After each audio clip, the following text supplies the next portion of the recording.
Bonjour, hello, good morning to you all. It's our pleasure to welcome you here to this panel on transforming Canada's research infrastructure landscape, lessons from Europe's approach, which obviously in our context here for this includes the UK, and how they can be applied in Canada. My name is Duncan Retson, and I'm Assistant Deputy Minister at the Department of Government Infrastructure, so Public Services and Procurement Canada. And for the last 6 or 7 years, I've led a program called Laboratories Canada that works with federal departments and agencies to co-design and execute new science infrastructure. And I am joined by my colleague, Janet. Thank you, Duncan.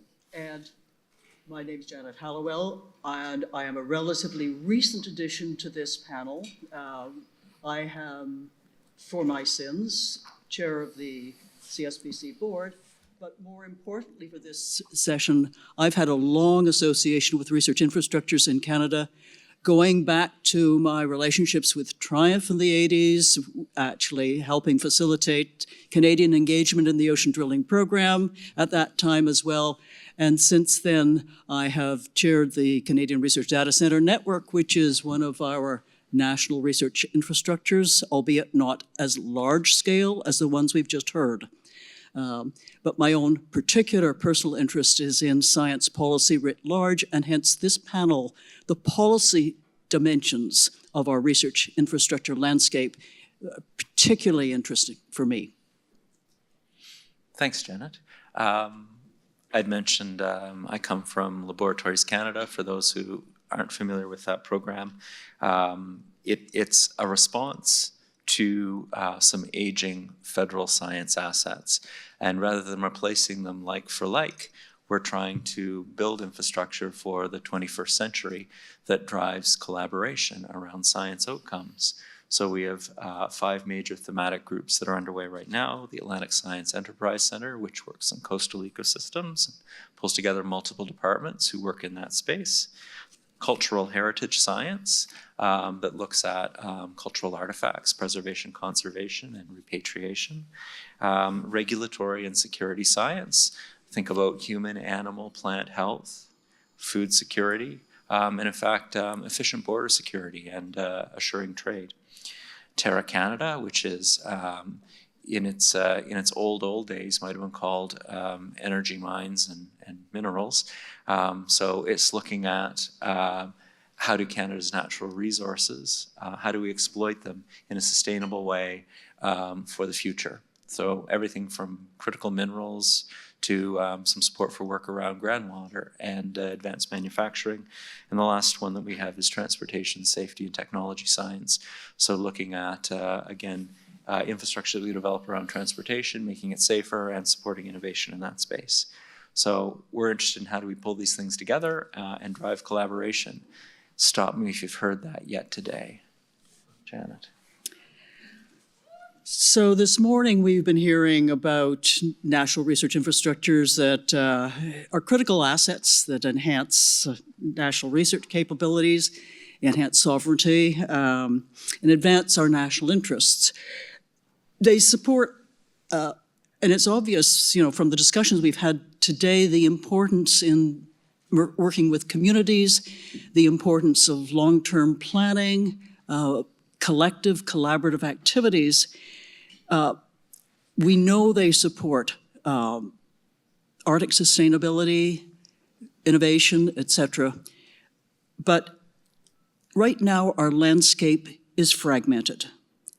There is a lack of coordination between the various organizations and sectors. And we've heard suggestions that we somehow have to do better.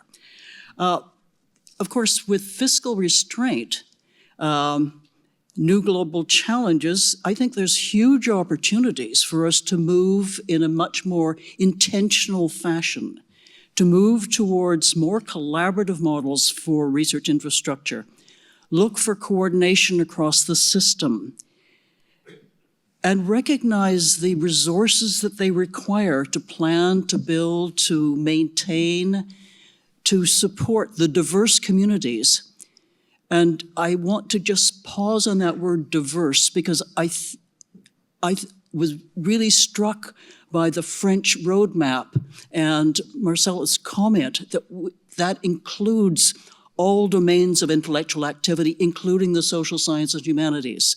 So let's think broadly about our research infrastructure landscape. And so let's look at examples and approaches that are used by other countries, notably the UK, and I'm delighted that we've got Claire on the panel with us, even if it is remote. The European Union, and through collaborative European initiatives such as the UKRI and ESFRI, European Strategy Forum on Research Infrastructures. And of course, we have our colleague from Quebec, who is unfortunately also virtual. And we also have a new colleague on this panel with us from Global Affairs Canada. So looking forward to this discussion. Thanks, Janet. So the panel is going to explore how our research infrastructure ecosystem might evolve from the interesting and I guess a bit dispersed in some senses where a place it finds itself today by looking at some comparator models. So yes, UKRI, absolutely, and the European framework as well. But we also did, as Janet alluded to, we want to consider it in the context of our federal provincial structures here as well, because there are really interesting things happening, as many of you know, within some of our provincial organizations also. So we want to pull together concepts like co-investment, collaboration, international, or I suppose intranational as well here, and open access facilities, researcher mobility, and the idea of sharing of resources. So the investments that we heard described in the previous two panels are significant. In some cases, they're very, very material in terms of the level, but also the time horizon. So if you're making these type of investments, how can we do it to derive maximum national benefit, whichever sector of the economy or part of government or institution you find yourself within. So we're very pleased to be joined by some distinguished colleagues here today. And I'm going to ask each of them to introduce themselves and say a couple of words. And we will start with Claire Devereux, who's a Program Director of the Infrastructure Fund at United Kingdom Research and Innovation, UKRI. Claire. Thank you. Thank you very much for having me. And I really apologise I'm not with you in person. In the UK, we have our big infrastructure committee meeting over the next 2 days. So unfortunately, I'm tied up with that. So my name is Claire Devereux. I am Director for the Infrastructure Fund. The Infrastructure Fund is UK Research and Innovation's major tool for making significant infrastructure investments in the UK. Those investments cover the entire spectrum from the arts and humanities through the social sciences, the natural sciences, the physical sciences, engineering, and also they're there to support businesses to innovate through technology advancement, through testbeds as well. Thanks, Claire. Really appreciate you making the time to be here. And to my immediate left, very, very pleased to be joined by a Canadian leader in funding research, Dr. Sylvain Charbonneau. Thank you, Duncan. Good morning, everyone. Sylvain Charbonneau, President CEO of the Canada Foundation for Innovation. Who doesn't know about the CFI in the room? I think we all know about the CFI. We invest in research infrastructure. We have different programs. We invest in universities, colleges, research hospitals, and non-for-profit corporation. And I know Claire knows all about the CFI because I had the pleasure of visiting the UKRI earlier this year in September, and I brought my 3 colleagues from the Tri-Council with us, and we've learned a great deal about fundamental research, how it is funded in the UK, about mission-driven research, but also about commercialization of that research, because you have Innovate UK, which is part of the portfolio. I'll be happy to answer questions. Thank you, Sylvain. We're going to go back to the screen to hear from Dr. Marco Blouin. Thank you. Despite your calendar being arranged, we've still found a way for you to join us. We're really appreciative of that. Marco. Yes. Hello, everyone. I wish to be with you today, but I have to be in Ottawa and Quebec City at the same time. So we are working hard on quantum technology, but now I cannot be at the same place at the same time. So I'm the General Director of the Science and Innovation sector at the Ministry of Economy, Innovation and Energy. So in my department, we are in charge of the research and innovation strategy of the Quebec government. So we invest in several part of the research, from hard science to social innovation, and we also support infrastructure. And just to mention that we are the only government in Canada that has a research and innovation strategy. Thank you. Merci beaucoup. And the last panelist to join us, also back here on stage in the room, is Johan Saint-Ange, who is coming to us from Global Affairs Canada. Oui, bonjour. My name is Johan Saint-Ange. I'm acting Deputy Director for this Science, Technology and Innovation Partnerships and Strategy Unit, which is a relatively new one under the Trade Commissioner Services within Global Affairs Canada.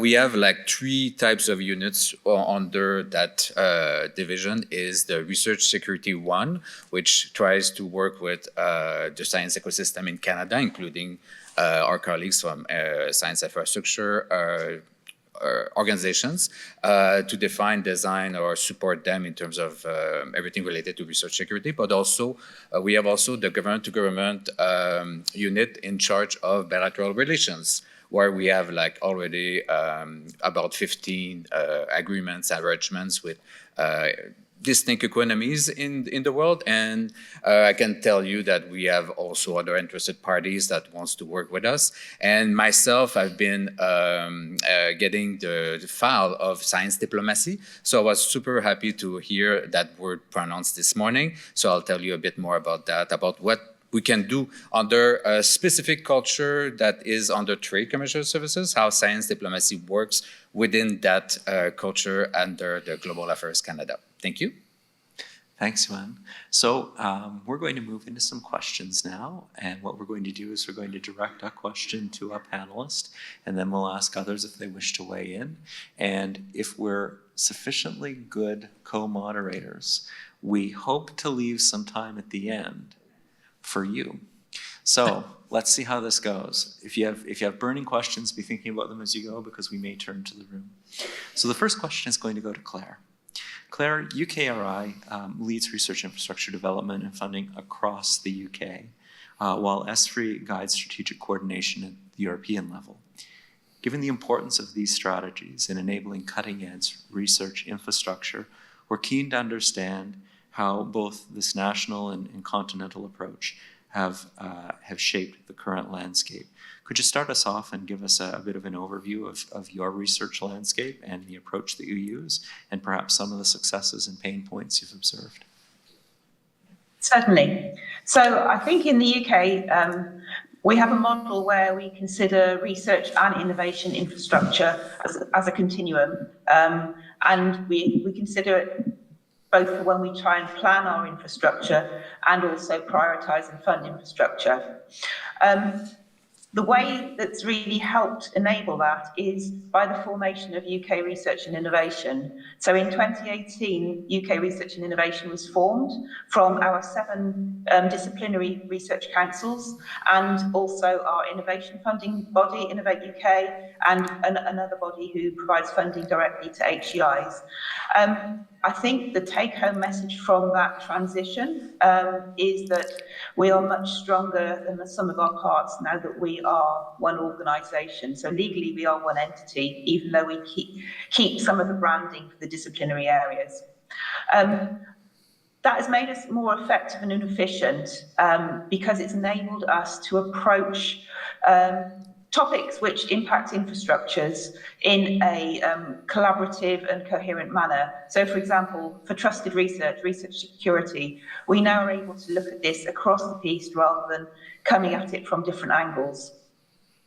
One of the major achievements that the formation of UKRI has enabled is us to develop a long-term strategic approach to planning, prioritising and funding infrastructure. And I think this has really been a game changer. We started off by developing an infrastructure roadmap back in 2018 and 2019, which we're at the moment we're refreshing that again. And that brought everybody together and enabled us to start really working together closely and collaborating. It identified where there were gaps in the landscape, where there were collaborative opportunities, and how we might deliver those. It's also enabled us as an organisation to develop a suite of funding instruments that cover the whole of infrastructure. So my programme itself is in charge of funding the very large infrastructures. Typically, in Canadian dollars, we're talking around 30 to 700 million dollar infrastructures. And they typically are anything from sort of 3 or 4 years to deliver, all the way through to about 15 years to deliver.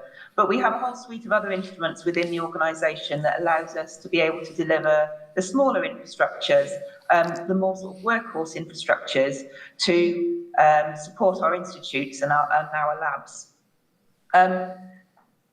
UKRI has a large infrastructure budget. I think it's in the region of 2.2 billion Canadian dollars per year. That's great. It does have its problems though, because we have an annualised budget, so we're not able to slip budget from one year to the next. So the creation of UKRI gave us the infrastructure fund to fund these big things, and that was useful because you can't top slice different funding agencies necessarily in an easy way, in a way that appears fair and collaborative. So having one organisation has enabled us to do that. It's reduced duplication. We see people coming together, different disciplinary areas who use a common tool like imaging or material characterisation. And rather than seeing two major proposals for infrastructures in this area, they come together and we have one. It's also increased collaboration about 4 times the rates of sort of truly joint proposals that we compared to a decade ago. And we've seen some really novel opportunities arise.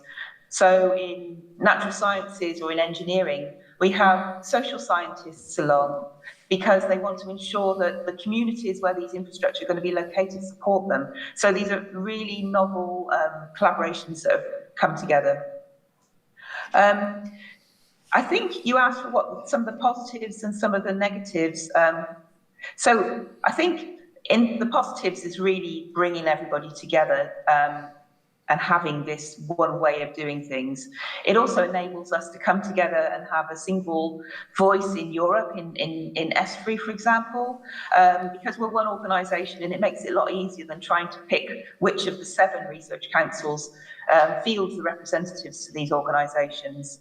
The same for Horizon Europe. So the UK has associated to the Horizon Europe funding programme, and it's good to be able to be really collaborative in that approach. Another of the positives is this long-term approach to planning. So I mentioned that the next 2 days we're holding our prioritisation meeting. We hold that once every 2 years, and we have enabled our partners to get into this mindset of thinking much further ahead and seeing what opportunities might come available. And rather than having to respond in a very sort of tactical manner when a unexpected funding opportunity arises, we know what our priorities are. We've done the homework, we're ready, and we can fund the most important things rather than the things which we're ready to fund. I think if you were to talk to my colleagues in the arts and humanities, they would probably tell you that one of the biggest benefits of the UKRI formation and this sort of joined up approach to infrastructure is it stimulated their communities into thinking about what their infrastructure needs are. So 5 or so years ago, we didn't really have any major investments in the arts and humanities, really big investments. We've got 3 really big investments at the moment. For example, in the creative industries and in the cultural heritage sector, we're investing tens of millions, hundreds of millions into this sector to help their communities grow. And this then helps us link into bodies like ESFRI because it provides us with a national base that can collaborate with the European bases and build those synergistic relationships and be better, again, than we would have been on our own. ESFRI is really important because it allows us to come together with other countries and take a sort of international perspective on where our priorities are and how we can work together and how we can move policy forwards as well in infrastructure in a collaborative way. I think that's really, really important. Some of the challenges, I think, that we still face, it's not perfect, I'll say that, but we've made a lot of progress. I mean, one of the challenges I hinted at before is we still have annualised budgets. This makes it really difficult when you're trying to find hundreds of millions of pounds to fund a 15-year infrastructure. It's very, very hard. So moving towards a longer-term funding approach would be really beneficial and would help us then when we come to work internationally with partners because it would enable us to plan a lot easier and to synchronise those funding opportunities in future years. I think another thing is, and it's a challenge that we all face, I'm sure, is how do we balance the long-term strategic priorities with being agile and being able to respond to opportunities as they arise. We saw with the pandemic, the COVID pandemic, infrastructure was really good in the UK at flipping, at pivoting its purpose, whether that was in its the research it was doing or the innovation it was doing, or in sometimes even just putting the workforce to help out with other parts of the support landscape. But it's a challenge by how we manage those long-term strategic opportunities versus those tactical or agile things that are coming up. So I'll stop there. Thanks very much, Claire. Much to say there. We'll just check and see if there's any quick interjections. Yes, please. Are we allowed? Yeah? You are, but I'm going to keep you brief. Oh, I've got much to say. So Claire, you have many advantages at the UKRI, needless to say, the centralized decision-making being one, the strategic coordination being one. You know, the model in Canada, at least for the Canada Foundation for Innovation, is somewhat different. The co-funding model that we have, where the federal government, CFI, has to match, in most of our program, 40-40-20 with the provinces, right? So that's one of the negative. Well, an opportunity maybe. So the question I have is, I know at the EU level you talk about ESFRI, right? But there is those ERICs, these European Research Infrastructure Consortium. My understanding, you need to have 3 countries or 3 provinces, say in Canada, 3 countries coming together to supporting this infrastructure that might be in one of those 3 countries, the other one facing some challenges. Can you say a few? Am I allowed to ask you a question? Can you say a few words about the intricacies of bringing these countries together in order to push those massive investments? Yeah, there are challenges. So the ERIC is a framework which helps to establish a legal entity that is slightly more lightweight than if you were an intergovernmental organisation, a treaty organisation, but it still has its challenges. So it's been developed by the European Commission, and as such, some of the legislation is tied to the European landscape, and that can be a challenge for other countries to join. And since the UK has left the European Union, I put myself in that category too. So in the UK, we had to legislate for a number of different areas such as VAT and exciting things like that to enable us to continue. So they're a good mechanism, but they're there to support the long-term stability for infrastructures. So they bring together countries. It's one mechanism, it's not the only mechanism. There's other ways you can do this too. But yeah, they're there to support the long-term sustainability of infrastructure. The idea of having 3 countries is that it shows you get those different member support. They have to sign up legally. They are then bound by statutes, and they have to pledge funding for this organisation. So ultimately it supports sustainability of infrastructure. So for the benefit of the audiences, these ERICs in Europe, there are over 30, are very similar to our MSI, large MSIs, if you wish, maybe those MRF that we're looking at. Good question, Sylvain. Thank you. So, sorry, Mr. Chair. The question, though, about multi-partite engagement actually leads to my next question. I want to get you, Marco, to consider this one first off. So looking at Canada's decentralized federal provincial academic dynamics, how do those compare with Europe's harmonized approach? Or at least, are there lessons that we can take from Europe that you see that we could use, the transferable elements from UKRI or ESFRI or others, and transfer those and adopt them into our research ecosystem? So Marco, over to you. Yes, thank you for the question. I think we can learn from UKRI, but our decentralized approach, I think we can. It can be useful because we need to collaborate. So we have an approach of co-funding, as Sylvain mentioned. But what we are trying to do is to work on our regional priorities and working with the federal government, working with CFI, for example, and taking advantage of all the CFI approach. So, for example, in Quebec, with the CFI, we work since, I think, 30 years with CFI. The Quebec government pre-filtered the proposal from the province, and then in collaboration with CFI, we choose the best in line with our priorities and also with the excellence of the research. We have to work in collaboration because of the size of our economy. We cannot be in the competition if we are not working together. So we try to be agile.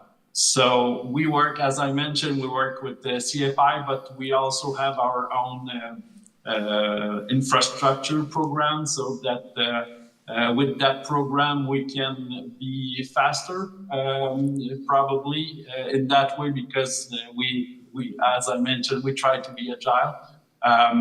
And we are also looking at not only on the excellence of research, which is quite important, but also on the usefulness of the research. So we try to support technology infrastructure.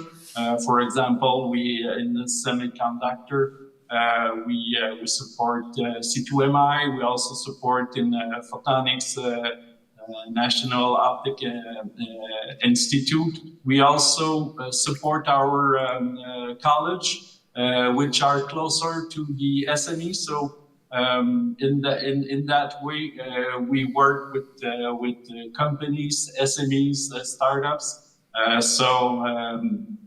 To try to be fast on the commercialization.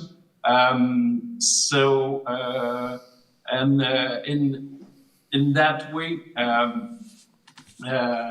it's enable us to, for example, invest in quantum technology since 2019. We have 4 computers, quantum computers on our territories. So in that way, we can be agile. I think our challenge is to work more closely with the federal and the province to take advantages of that. But now sometimes it's difficult to have all our interest align with everybody. Marco, could I just explore a little bit more? In the context of national research infrastructures, do you engage in interprovincial discussions? And I would think, for example, about advanced research computing or quantum computing would be a good example. Are you engaged in those sorts of discussions as we move forward, recognizing the incredible challenges that we have of building and sustaining these beasts? Yeah, we have discussions with other provinces, but sometimes we rely on the federal government. I think we can be more working on a one-to-one with other provinces instead of just waiting for the federal government. I think it's one of our challenge,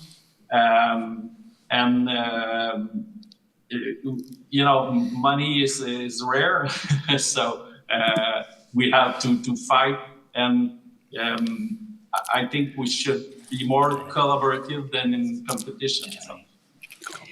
I see my colleague Sylvain wants to weigh in again. My apologies, Madam Chair. I would say this is the role of CFI. So one of my priorities is always to meet with the provincial leadership of the 10 provinces and territories, of course, right? And in the case of the MSIs, they sit they're national in scope, needless to say, and they sit in a province. And yet we're asking that province to support. Maybe not at the 40% level, but to support. So what the CFI has done recently is we sliced the 19 MSIs that we have across the nation, and we've demonstrated to the province when you go and meet with them, look how many of these Ontario researchers have access to the CLS, to VIDOS, to ONC, to OTN. I'm picking a province, but you see the scope of it, right? So that they understand the leveraging that is taking place across the nation. I think that's one of the key elements, if I may ask. I could go on. So for your information, those 19 MSIs, there are more than 60,000 users a year using those 19 MSIs. And I just wanted to correct this, David, I'm sorry. The cycle is 6 years, not 5 years. Okay, so I just wanted to make the, and of course there's co-funding with the provinces as well. But we have to be able to articulate the value proposition as to why we should be investing in an MSI or an MRF for the benefit of the nations. So that's the beauty about our nations. And that's actually sort of where I want to go with the next question. So we've heard a bit from a few different people who have spoken so far about the idea of road mapping or common planning, alignment of interests, and how do you make strategic investments in a way you're doing it together. So the idea of a national strategic infrastructure roadmap, it was proposed by the advisory panel on federal research support systems to strengthen research sovereignty and competitiveness here in Canada.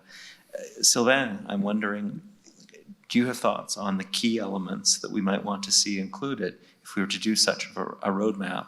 What would help us to be more collaborative and more coordinated in planning for major research infrastructures? No, I don't. I'm enjoying. So first and foremost, I would like to congratulate the first panel this morning, right? One thing they did not mention, they must have a direct line with the Prime Minister's office, because yesterday, and I applaud this, yesterday the federal government announced this ICE relationship, I don't know how they call it, ICE pact between Finland, the United States, and Canada for working on icebreakers. And let me just read three things, right? So key priorities for this joint statement of interest. Number one, enhancing industrial collaboration, good. Launching trilateral workforce development, good. Aligning international promotion and cooperation, great. And number four, advancing joint research and development framework. Wow, not exciting, guys. Okay, there's no details on this yet. I can tell you we'll be all over this tomorrow. I think that's the Canada and Kingdom of Sweden agreement. Th- isn't it? th- that- no, that's right. Yeah. So well, that's Finland. So that's one thing. So you're asking about the key elements that need to be integrated. So this morning we've heard from Mark and a number of panelists the importance of the portfolio approach, right? And suffice to say, Mark, for your information, that here in Canada, we have a number of programs at the CFI, some of which are for the smaller type infrastructure, some of the larger type infrastructure. We call it the Innovation Fund. We have a college fund as well. But really the flagship for what we're talking about today is about the major science initiative or the major research facilities. 6 of those 19 have been elevated, if you wish, at a large national level. And we've heard again this morning the importance of having a clear vision and objectives aligned with a national strategy, a national priorities. So that's something that Canada is still waiting for. So that would be so important to put this in place so that we can start working together. So that's one thing. We've heard about the portfolio approach. We learned about the life cycle approach, okay? I talked about it last year at this panel, right, where we're at. So on the 30th of April of this year, we submitted our implementation plan for the MRF to the federal government. We're gonna be jointly working with ICED in advancing these files. As we speak, over the course of the past 3 weeks and the next 2 weeks, there are those 6 major research facilities. I don't have to label them. You saw 2 of them this morning, plus the icebreaker, Edmondson. We've asked basically for them to answer 3 main questions, to come up with 3 scenarios. You've heard it briefly this morning. So maintaining the current level of operation is the first scenario that we've been receiving. For the very long-term, 15 years funding cycles. These MSI, MRF are 6 years right now. Look at the next 15 years. The second scenario that we've asked these 6 to come up with is to fully support the needs of the Canadian research community. What do you need? And the third scenario, increasing global competitiveness for the nation. So that's something that is also important. One thing that I forgot to mention earlier about, if you take one of these provinces, let's say Saskatchewan. Why Saskatchewan? Well, there's 2 of these major research facilities, and I see people in the room from the Canadian Light Source and also from VIDO, the Vaccine and Infection Disease Organization. Thank you. Gee, I had a memory blocked here. Innovation Saskatchewan has supported these 2 MRF for many, many years, over 20 years, okay? A lot of is happening.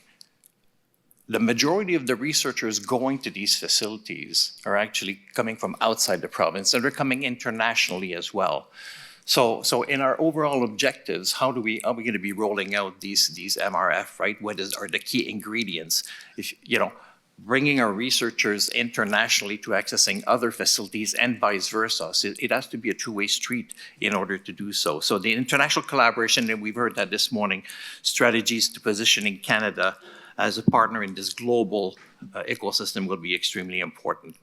And to me, what I feel very strongly about, and I mentioned that last year, and we've made so much progress already, is the cooperation, the collaborations of all the parties involved. Yes, you have the federal government. The federal government is complex.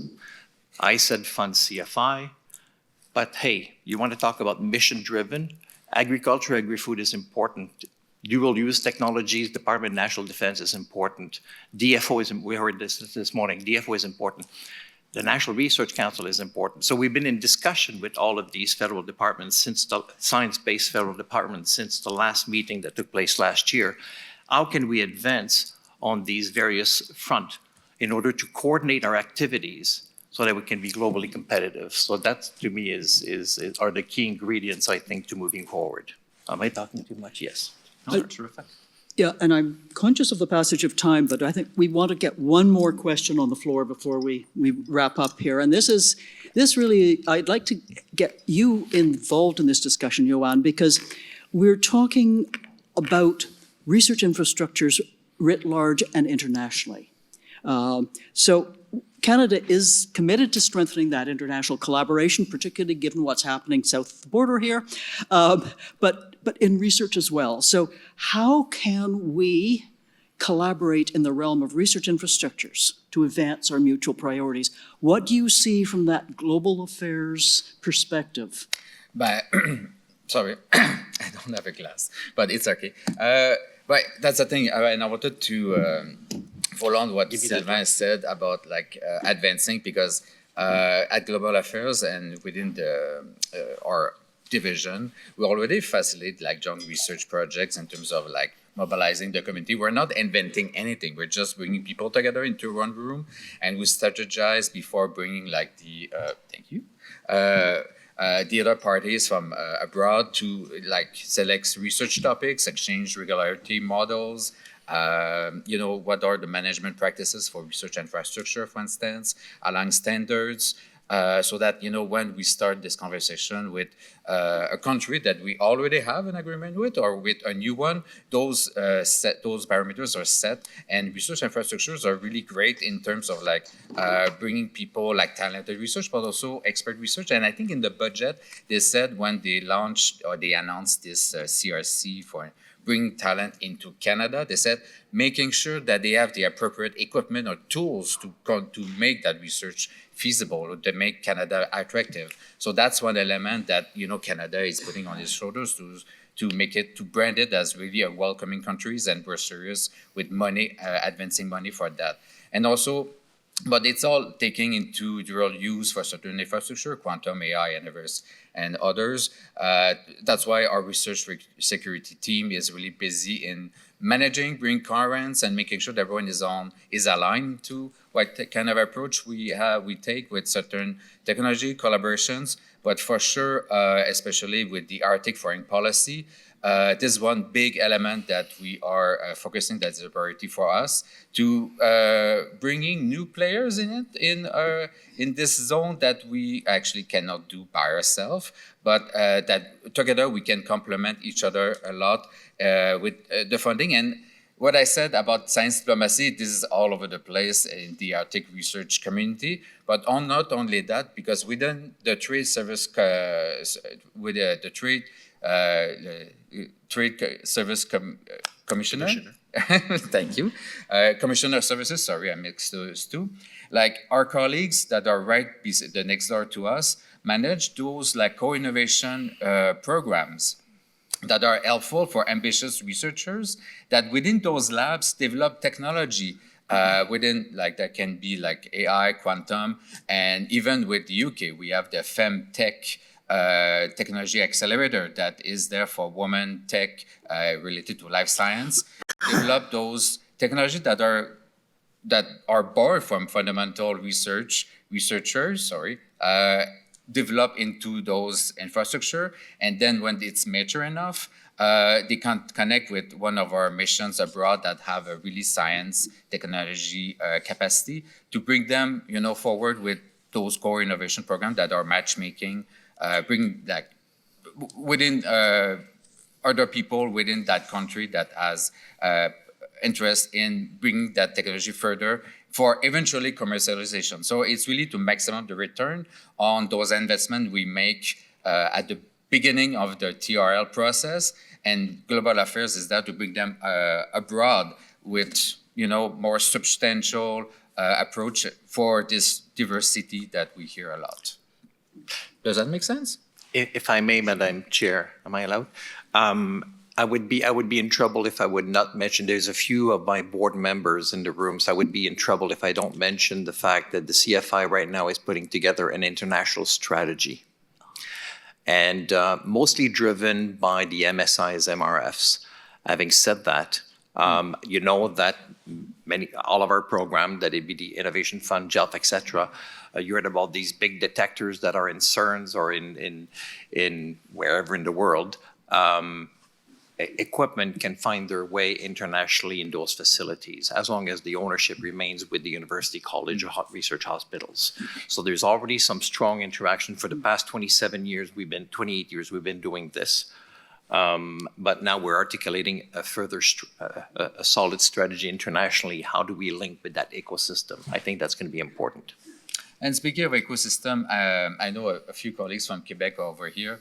The initiative of the FRQ into creating this table des conseillers scientifiques du Québec within municipalities. It's another government-to-government relations that I'm actually looking at after federal and provincial, because they have a strong network, and it's all including like research facilities that they have like locally, connected to universities, to SMEs. This morning we talked about colleges, that they are close to them. You know, it's we have, I think, all the ingredients. It's just that it's to bring coherence, and I think a department like for Global Affairs is there to support them.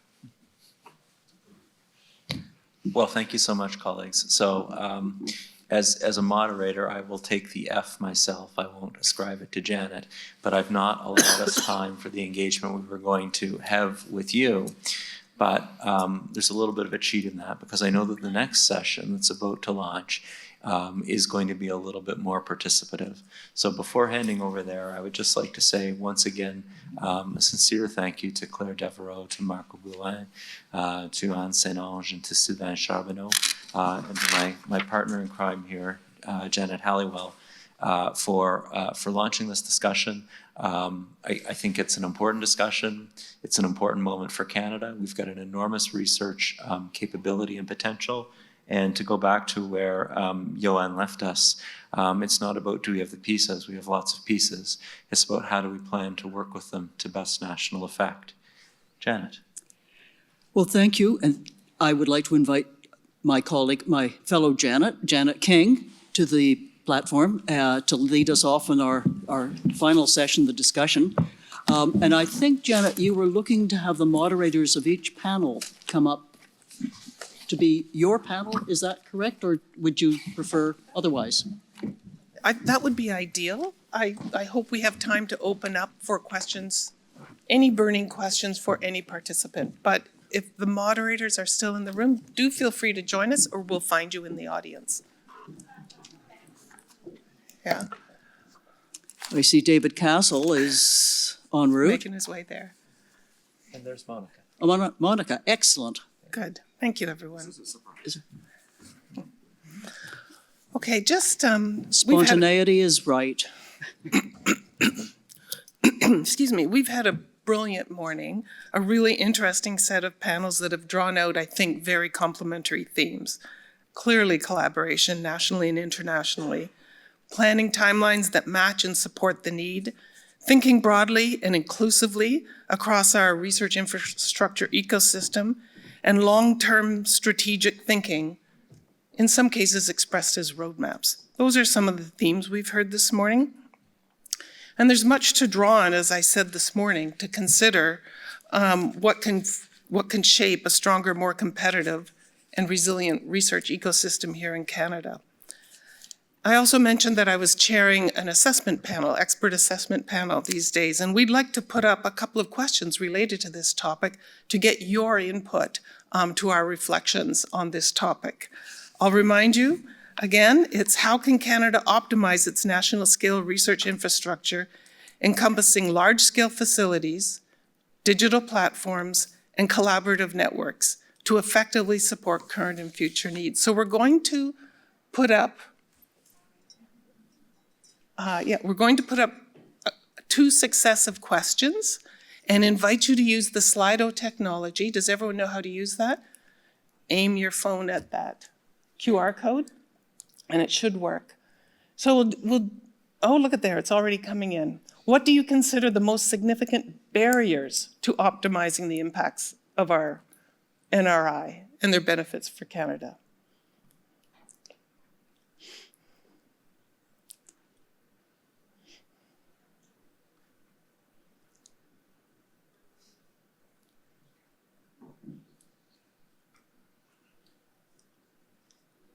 So as these roll in, I will say that they're very familiar.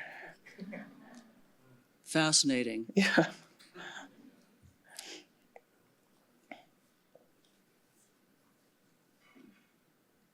Yep.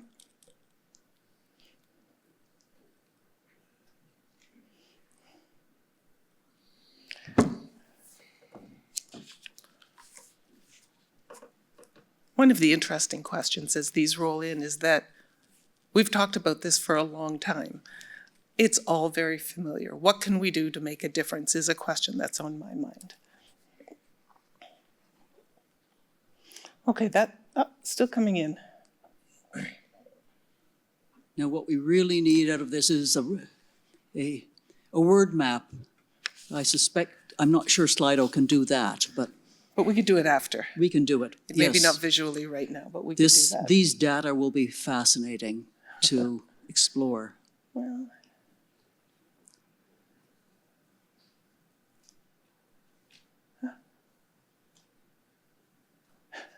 yeah. If I can, one thing I would observe coming through this is there are a number of comments that are talking about funding. And I see that there's also a distinction being made by some of the commenters about funding versus funding horizon versus strategy around funding. And I think that's really, really important, because while everybody would welcome more funding, however much funding there is, there's certainly a case to be made that there has been decades of very significant funding provided through many different sources, although that hasn't necessarily been at a level or predictable level for the people who are trying to access that funding. Fair point. Okay, well, thank You you very see a much. comment on Oh, leadership, political will. I saw one on resistance to change.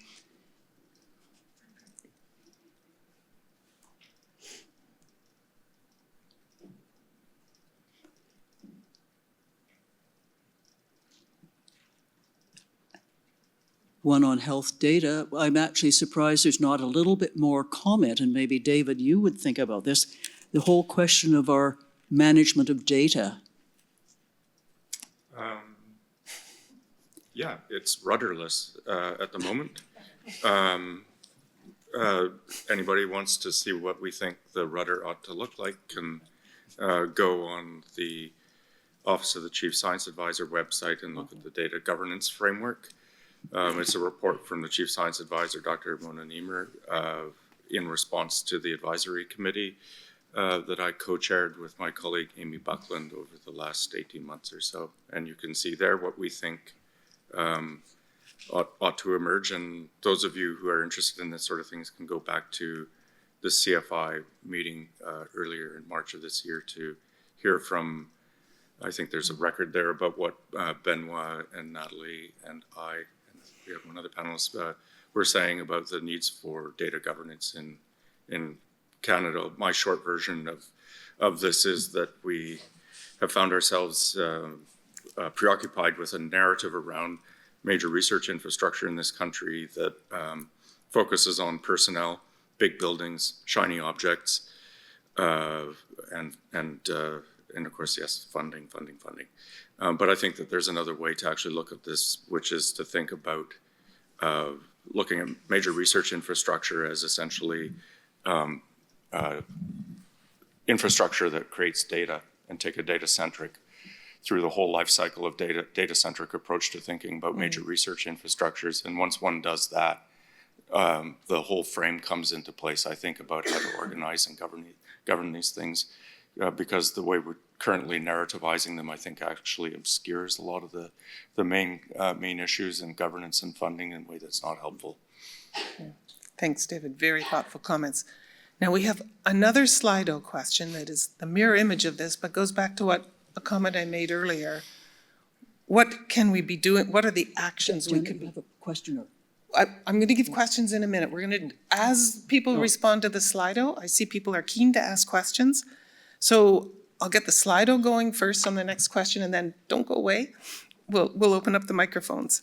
Okay, so the next one is, what can we do about this? What are the actions that Canada should take to achieve and address all of those challenges that were noted in the previous submissions?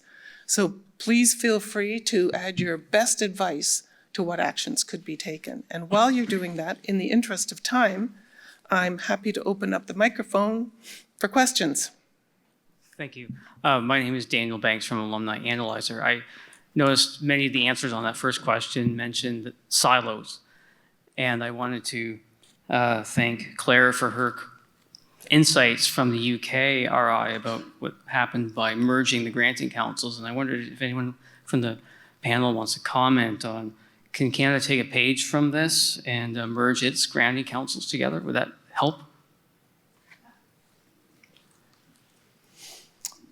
The microphones are open. Feel free to just jump right in. I'm sorry, I really couldn't hear the question properly. Maybe just my hearing problems. Oh, sorry. I'll repeat. In short, should we take a lesson from UKRI and merge Canada's 4 granting councils and agencies together? Where Canada's?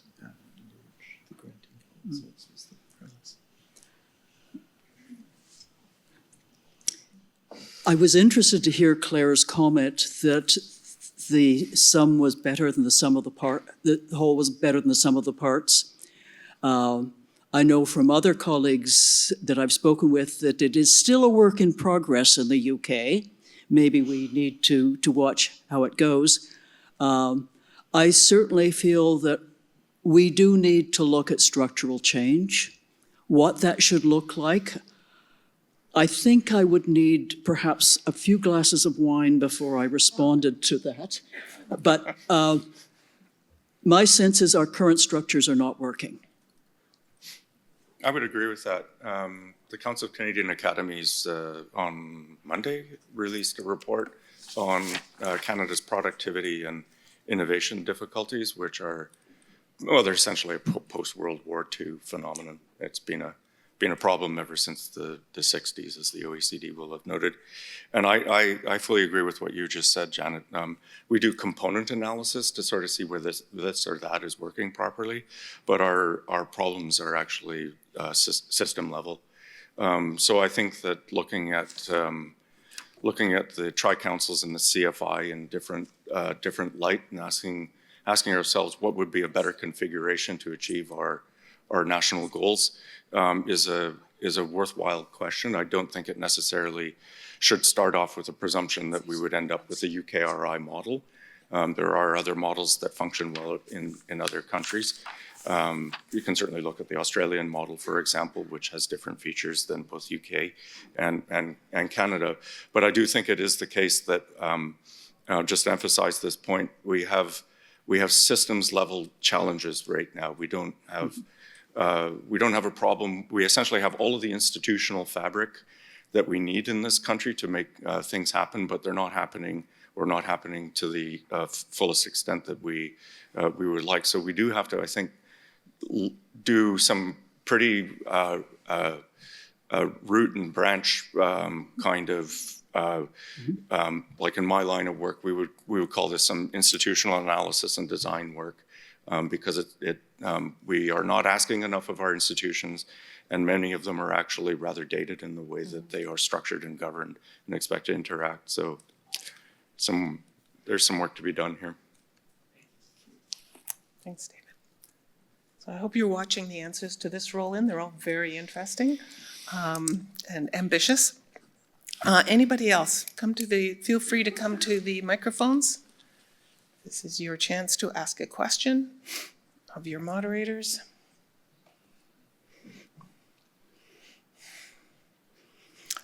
Okay, if there are no further questions, keep inputting to the Slido. I want to thank everybody for your time and attention this morning, and to all of the panelists and the moderators for bringing this discussion to life this morning and really drawing out some of the key insights, challenges, opportunities that we face. I think everyone gained a broader and deeper perspective on this issue this morning. So thank you for that. Couple of housekeeping items. One, we plan to create a summary of this session this morning including the results from the Slido. So you don't need to be scribbling this all down really quickly. I'm not sure yet how that will be disseminated, but we will do our very best to get it to people who are interested sometime in the next couple of months before Christmas. So you can anticipate that. Housekeeping, lunch for the symposia participants is in the next hallway over. So around the corner and in the next hallway. And again, thank you very much for your attention to, and keep the conversation and discussions going. Thank you.